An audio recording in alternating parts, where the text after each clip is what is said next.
আসসালামু আলাইকুম। কখনো কি ভেবে দেখেছেন অন্যের সাথে অন্যায় করে আপনি ভালো থাকবেন?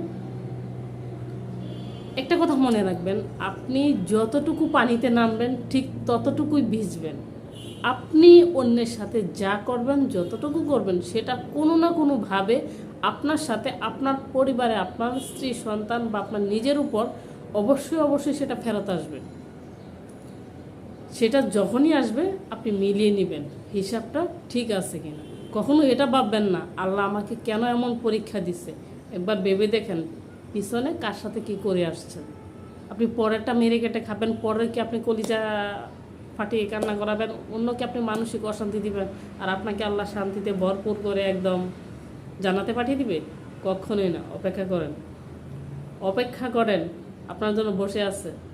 হিসাবটা উপরে, নিচে না।